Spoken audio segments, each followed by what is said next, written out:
شاہد خاقان عباسی کی سربراہی میں نئی سیاسی پارٹی کا قیام عمل میں آ گیا۔ نئی سیاسی پارٹی کس کو کاؤنٹر کرنے کے لیے بنائی گئی؟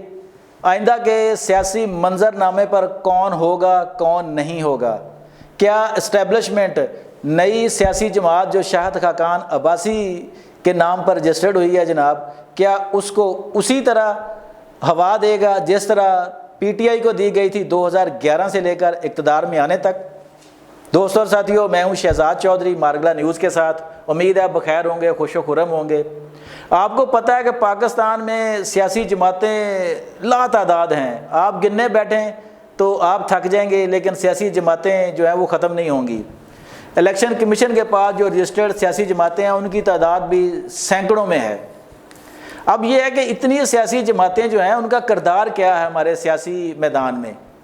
اقتدار تو چند ایک سیاسی جماعتوں کے گھروں میں ہی رہتا ہے نا، بلکہ چند خانوادوں میں رہتا ہے، خواہ وہ بھٹو کا خانوادہ ہو، خواہ وہ شریفوں کا خانوادہ ہو، یا اسی طرح باقی لوگوں کا۔ اور اب ایک نئی سیاسی جماعت جس میں اضافہ ہوا تھا وہ چند ایک سال پہلے، وہ پاکستان تحریک انصاف تھی، اور اس کا ووٹ بینک بھی عمران خان کی شخصیت پر استوار تھا۔ اب یہ جو نئی سیاسی جماعت بنی ہے، یہ اس میں ہم دیکھتے ہیں کہ کون لوگ ہیں، یہ کیوں وجود میں آئی ہے۔ یہ بڑی دلچسپ چیزیں ہیں جو آج میں آپ کے سامنے حقائق رکھوں گا۔ شاہد خاقان عباسی صاحب جو ہیں وہ بے شک ایک معتبر سیاستدان ہیں، وہ ان کو ایک ذہین، پڑھا لکھا اور سنجیدہ و متین سیاستدان سمجھا جاتا ہے۔ ان کے والد صاحب خاقان عباسی صاحب جو تھے 1985 کی وہ جو ضیاء الحق صاحب کی اسمبلی وجود میں آئی تھی غیر جماعتی بنیادوں پر، اس میں وہ ایم این اے منتخب ہوئے تھے، لیکن بدقسمتی سے وہ اوجڑی کیمپ کے حادثے میں مارے گئے، اور اس کے بعد پھر شاہد خاقان عباسی صاحب بھی غیر جماعتی الیکشن میں جیت کر قومی اسمبلی میں آ گئے تھے۔ پھر وہ نون لیگ کے ساتھ لگ گئے، اور یہ نون لیگ سے علیحدگی تک وہ پوری قوت، استقامت اور وفاداری کے ساتھ وہ میاں نواز شریف کے ساتھ وہ ڈٹ کر کھڑے رہے۔ تو دوستوں اور ساتھیوں، اس میں کئی پہلو جو ہے نا وہ سامنے آتے ہیں۔ کیا اگر پارٹی کے ساتھ ایک لمبی وابستگی ہو تو آپ کا انجام کار جو ہے کیا وہ شاہد خاقان عباسی کی طرح ہوگا؟ کیا آپ کا انجام کار جو آخری ہے وہ کیا ملتان کے سید زادے جو مخدوم جاوید ہاشمی جیسا ہوگا، یا وہ پیپلز پارٹی کے انتہائی جو ہے قریبی ساتھی تھے بے نظیر بھٹو کے مخدوم امین فہیم جیسا ہوگا؟ تو دوستوں ساتھیوں، یہ ایک الگ چیز ہے۔ اب ہم بات کرتے ہیں کہ شاہد خاقان عباسی پہلے تو یہ بتاتے ہیں کہ مجبور کیوں ہوئے نون لیگ سے اپنی راہیں جدا کرنے کو لیے۔ نون لیگ میں شاہد خاقان عباسی کا بڑا ساتھ تھا، میاں نواز شریف صاحب ان پر بہت اعتبار کرتے تھے، ان کی صلاحیتوں کے معترف تھے۔ یہی وجہ بنی کہ جب میاں نواز شریف کو اقتدار سے نکالا گیا وہ نام نہاد ایک کیس میں، اور اس وقت میاں صاحب نے شاہد خاقان عباسی صاحب کو وزیر اعظم بنایا۔ جب ان کو وزیر اعظم بنایا تو ان کی یہ جو صلاحیتیں تھیں یہ کھل کر سامنے آ گئیں۔ جب وہ وزیر اعظم جتنا عرصہ بھی رہے ہیں، وہ ان کے دور کو انتہائی مؤثر دور کے حوالے سے دیکھا جاتا ہے۔ یہاں تک کہ ہماری اسٹیبلشمنٹ کے سربراہ جو تھے اس وقت قمر جاوید باجوہ صاحب، وہ بھی بڑے معترف تھے کہ جناب شاہد خاقان عباسی جو ہے وہ میاں نواز شریف کی نسبت زیادہ ذہین اور بر وقت اور صحیح فیصلے کرنے کی صلاحیت کے حامل وزیر اعظم ہیں جناب۔ اور یہ قمر جاوید باجوہ صاحب نے کوئی کسی اندرونی محفل میں نہیں کہا، یہ انہوں نے برملا میڈیا کے سامنے اس بات کا اعتراف کیا تھا کہ شاہد خاقان عباسی صلاحیت میں میاں نواز شریف سے کہیں بڑھ کے ہے۔ پھر وہ اس وقت شاہد خاقان عباسی کی جو وزارت عظمیٰ تھی، اس میں جو ان کے وزیر خزانہ تھے مفتاح اسماعیل صاحب جو ہیں، ان کے بھی انہوں نے برملا اعتراف کیا کہ وہ بھی اسحاق ڈار سے صلاحیت میں کہیں بڑھ کر ہیں۔ تو یہ باتیں تھیں کہ شاید اس سے جو ہے نا وہ کئی لوگ جو نون لیگ کے اندر تھے ان کے دل میں نا ایک کھٹک پیدا ہو گئی تھی۔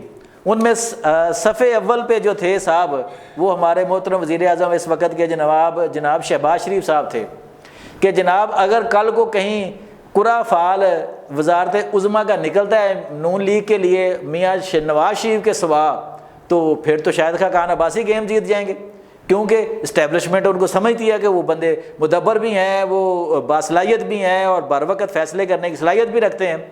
تو میاں نواز شہباز شریف جو صاحب تھے وہ بیسکلی ان کے خلاف ہو گئے ہوئے تھے۔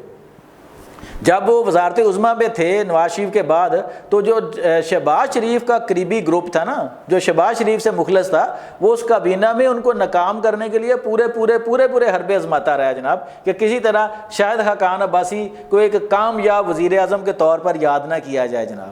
اچھا، یہ ایک عمل تھا۔ دوسرا عمل، نون لیگ میں ان کے سفر کا جو اختتام کا ذریعہ ہوا نا، وہ مریم نواز صاحبہ تھی نا۔ آپ کو پتہ ہے کہ وہ پارٹی کے چیف آرگنائزر اور سینئر نائب صدر تھے شاہد خاقان عباسی میاں نواز شریف کے بعد جناب، یا میاں شہباز شریف کے بعد۔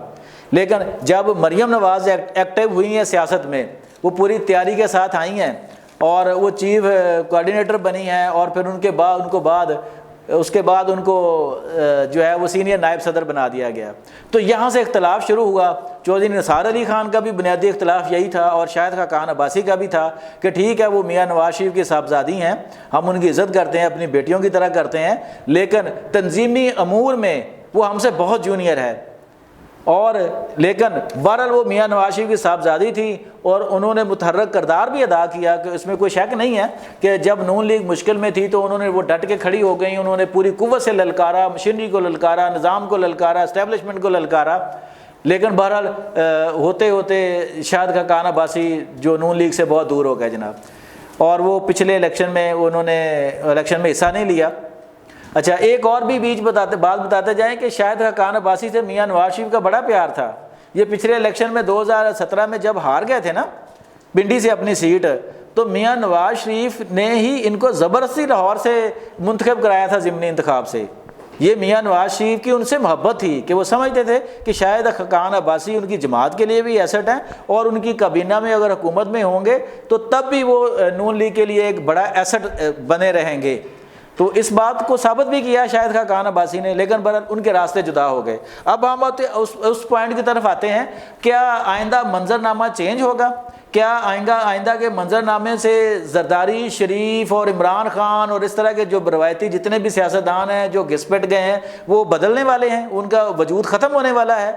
تو دوستوں اور ساتھیوں، یہ ہمارے ہاں ہوتا رہا ہے کہ دیکھیں، جب یہ نون لیگ اور پیپلز پارٹی سے اسٹیبلشمنٹ فیڈ اپ ہو گئی تھی، ان سے معاملات نہیں ہو رہے تھے، تو پھر یہ سارے کہ ہمارے اس طریقے انصاف کے دوست جو ہے نا وہ اس بات پہ اعتراض کریں گے یا ناراض ہوں گے، لیکن بہرحال اسٹیبلشمنٹ نے ہی پی ٹی آئی کے غبارے میں ہوا بھری۔ نہیں، جو لاہور کا جلسہ تھا 2011 کا، اس کو بھی کرانے میں، اس کے بعد بھی سارے معاملات کرانے میں اسٹیبلشمنٹ کا جو کردار تھا وہ کھلا راز ہے، اس کو بیان کرنے کی اب ضرورت نہیں ہے۔ کوئی ڈینائی کرتے 100 باری کرتا رہے، لیکن پتہ سب کو ہے کہ کس طرح اقتدار تک آئے عمران خان، اور کس طرح اسٹیبلشمنٹ نے ان کے لیے راستے بنائے، کس طرح میاں نواز شریف کو نکالا۔ تو اب شاہد خاقان عباسی صاحب خود کہتے ہیں جی کہ لوگ مجھ سے پوچھتے ہیں کیا آپ کی بھی اسٹیبلشمنٹ سے بات ہو گئی ہے، کیا اسٹیبلشمنٹ آپ کے ساتھ ہے؟ تو یہ سوال تو بنتا ہے نا پھر کہ اگر اس طرح کے لوگ اٹھ کے وہ سیاسی جماعت بناتے ہیں، تو اس سے پہلے بھی آپ کو پتہ بہت سی سیاسی جماعتیں ٹوٹتی رہی ہیں، اور وہ نئی سیاسی جماعتیں بنتی رہی ہیں ان میں سے نکل کے، اور پھر وہ وقت کی دھول جو ہے نا وہ بن کے تاریخ کا حصہ بن جاتی رہی ہیں۔ ایک تو مثال ابھی حال ہی کی ہے جہانگیر ترین صاحب کی پارٹی استحکام پاکستان پارٹی کے الیکشن میں، اس کا کیا حال ہوا جناب۔ جتنے وہ ڈھول باجے سے وہ بنائی گئی تھی، اس سے بڑے ڈھول باجے سے وہ دفن بھی ہو گئی جناب، سوائے 1-2 سیٹوں کے، اور وہ بھی اس پہ بھی جو اون چودھری صاحب کی سیٹ تھی اس پہ بہت بڑا سوالیہ نشان تھا کہ وہ جیتے ہیں یا نہیں جیتے۔ تو اب یہ ہے کہ کیا اسٹیبلشمنٹ جو ہے وہ شاہد خاقان عباسی کو اگلے دور کے لیے تیار کرنے جا رہی ہے؟